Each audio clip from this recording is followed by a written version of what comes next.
আমি একজন বিড়াল। লোকাল ভাষায় আমাকে ডাকা হয় বিলাই। মানুষ রেগে গেলে আমাকে মাঝে মাঝে শালা বলেও সম্বোধন করে। প্রচণ্ড হিমশীতল রাতে ঝিরিঝিরি কুয়াশার ভেতর আমি একা বসে থাকি, ব্যস্ত কিংবা নির্জন শহরের এক কোণে। কারণ আমি বা আমার মতো বিড়ালগুলো জন্মের ঠিক পরপরই পরিবার হারায়। প্রচণ্ড খিদে পেলে মানুষের মুখ পানে চেয়ে থাকি। কেউ খাবার দেয়, কেউ দেয় না। খাবার না দিলেও কেউ দেয় লাঠির বাড়ি।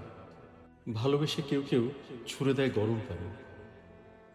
মিথ্যে চুরির অপবাদে আমাদের দেয়া হয় অভিনব সব শাস্তি।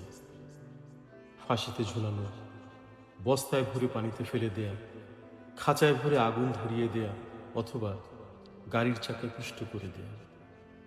আমি একজন বিড়াল।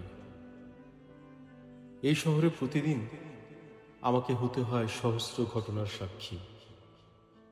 আমার মায়াময় চোখ, শুকনো ঠোঁট, ছোট ছোট কান আর হাত পা, লেজ নাড়ানো ভালোবাসা কাউকে যেন আকৃষ্ট করে না। এই তো সেদিন রবীন্দ্র সরোবরে কেউ একজন কাবাব খাচ্ছিল। দারুণ এক গন্ধ আমাকে টেনে নিল তার কাছে। আহ, কতদিন খাইনি এক টুকরো মাংস। তিনি আমাকে দিয়েছিলেন, তবে মাংস নয়, সজোরে এক লাথি। কাবাবের গন্ধ পেছনে রেখে আমি সামনে এগোই। কিছু বুঝে ওঠার আগেই নিজেকে আবিষ্কার করি ধানমন্ডি লেকের শীতল জলে। তেমন কিছু নয়, কেউ একজন মনের আনন্দে আমাকে লাথি মেরে ফেলে দিয়েছিল লেকে। আমি একজন বিড়াল।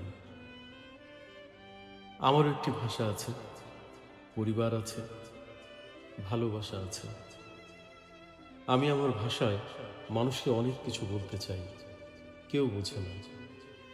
কারো বোঝার সময় নেই। আমাকে পথ চলতে হয় অনিশ্চিত এক অন্ধকারে, অনাকাঙ্ক্ষিত আঘাতের প্রহর গুনে গুনে।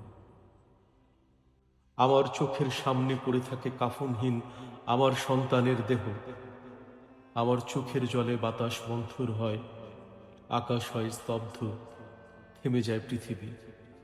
শুধু থামে না মানুষ, কারণ আমি একজন বিড়াল।